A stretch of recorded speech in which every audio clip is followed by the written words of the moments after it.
All right, let's get right into it. This is Surah Al Baqarah, the cow, ayah number 165. I'm going to start now. Still, there are some who take others as God's equal. They love them as they should love God. But the true believers love God even more.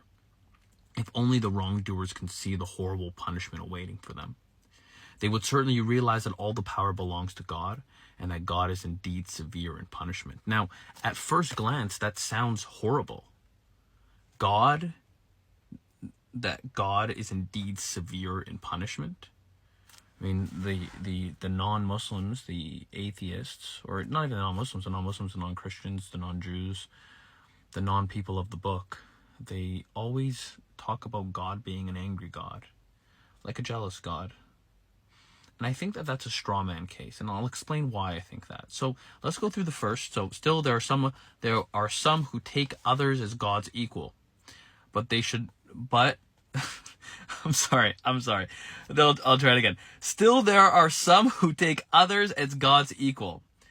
They love them as they should love God. Okay, so what does that mean? I'm so sorry for the stutter. I had a thought and I was reading at the same time. So I hope I didn't bother you with that. Okay, so this is what I think.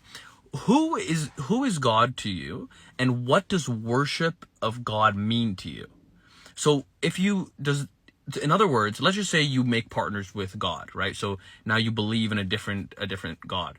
Do you pray to that God the same way? Are you putting your head to the ground? Are you on your knees praying to another God? Well, probably not, right? So first of all, I think I'd like to make some definitions. First definition, okay. What God is, the Islamic God, the Quranic God, and the biblical God seems to be the creator of the universe, basically the all-encompassing God. Now that all-encompassing God is the most merciful, the most compassionate, obviously but also the most severe in punishment.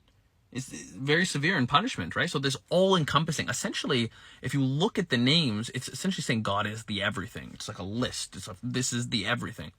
What I think it is, the definition, it's really hard to make a definition of God because, I mean, how could you? You have a limited mind and God is the objective. But let's try. I would say it's the everything, the creator of the universe that has unlimited consciousness. And the way I would use this is just like simple deductive reasoning, which would be, okay, well, the universe exists and I exist. Great, right? And that means, and just at that base level, you could say, okay, well, the universe exists. They could have existed itself. But then how do I have consciousness? So nothing comes from nothing. Something comes from something. So the consciousness gave me consciousness. And then I'm from the universe. So I'm like, my physical body is made out of the universe. And then my spiritual body is the wisdom is given by God. Well, we'll say that because I don't really know how to describe it. But the wisdom is given by God. Those two. The ability to observe is given by God. Okay, cool. So you're praying to this God, right? And God tells you how to pray to him. So the Muslims pray a certain way, the Christians pray a certain way, the Jews pray a certain way, but they're all praying to the same God. Even the Hindus pray a certain way, and they have I think, and correct me if I'm wrong in the comments, please don't argue too much, but correct me if I'm wrong, which is like the Hindus have a bunch of statues, but they have a centralized God, and the statues represent that God. What I'm talking about is something different. How do you know that you're praying towards something? Well, when it replaces God, right? So it says, still, there are some who take others as God's equal. Well, how do you know you're taking others as God's equal? That means you believe in God, but you're taking others as God's equal. What are those things? Now, in my last video, I was talking about money, and I'm not anti-money. I promise you make your money. I'm not anti-money. But the problem is when money becomes a God. I'll tell you guys a story if you want. I used to work in like home upgrade renovations and stuff, and one day I made it up to the top, and I worked, and I became like a sales director, blah, blah, blah, blah, all this stuff. So I'm in a room full of like multimillionaires and billionaires. And the things they were talking about was really difficult for me to hear. It was almost like they were just obsessed with money. They were just obsessed with it. They just wanted to make more and more. They prayed to the God of money through their actions. So essentially, imagine you have a God, and then you pray to that God through your actions. That's why you have to be really mindful of your actions. You pray to that God through your actions. You pray to that God through your tongue. So you're not saying all praise due to money. No. But if you're spending 12 hours a day and that's all you think about, that's all you do, that's your God. Now, The reason why I'm saying that is name a thing that doesn't corrupt other than God. So even if God is just an idea, the idea of God is incorruptible. Let's just imagine for a second God doesn't exist. The idea of God is enough to not corrupt itself, because how can it corrupt itself? This is why this book is memorized, right? Think about it. It's uncorruptible. You can't change this. I mean, you can change. This is why. And this is something that really fascinating that I found about the Muslims, is that they have their book and they can't change it. Now, others will try to corrupt it. This is when you have like the priest class and they're stopping themselves from you actually reading this book. I think everybody should read this book. I think this is a book as a manual for every human being. You can read the tafsirs. You say, I'm sorry, I don't want to make anybody mad, but like, it is what it is. You're going to have an opinion, you're going to make people mad. I think everybody should read this book. I think this book, it says, oh, believers. It doesn't say, oh, this learned person. Oh, no, read it. Read it. Everybody should read it. Because if you read it, it needs to speak to your heart. If you believe this, if you believe in it, it should speak to your heart, and you should read it and say, does this make sense to you? So I would say the more you make partners to God, the more that thing is your value hierarchy. So let's just say you have two gods, yeah? So you have your God, the creator of the universe, but in your imagination, you have another God. That God could be the God of money, for example purposes. If you pray to the God of money as much as you pray to the God of gods, well, then what's going to happen to you? This one's going to corrupt you. That doesn't mean make your money. That doesn't mean don't make your money. It doesn't mean stay poor.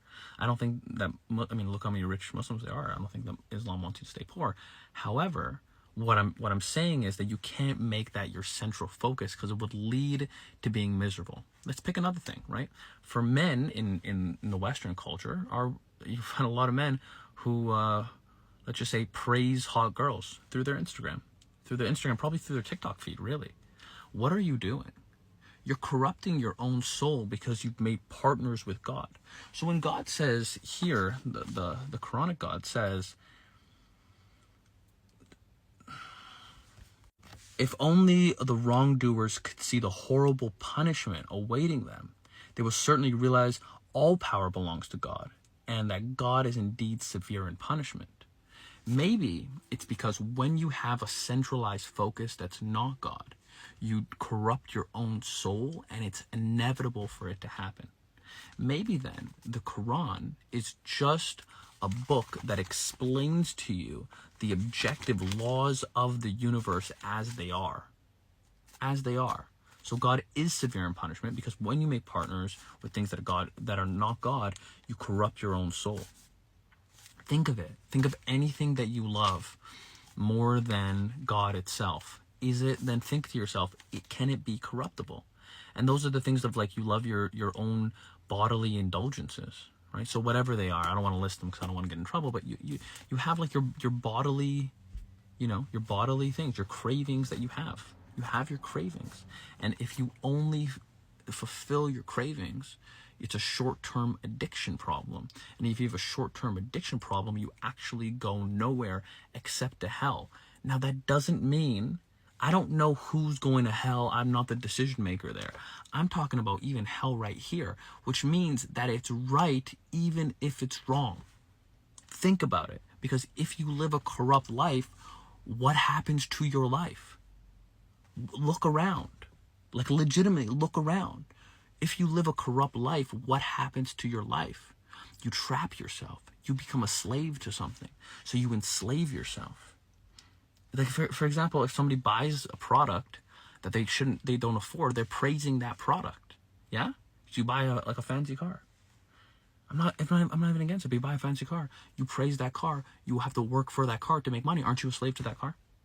Haven't you enslaved yourself? So your freedom, I think that believing in one God, whether what religion you are, actually brings you freedom, because you can let go of all the other things.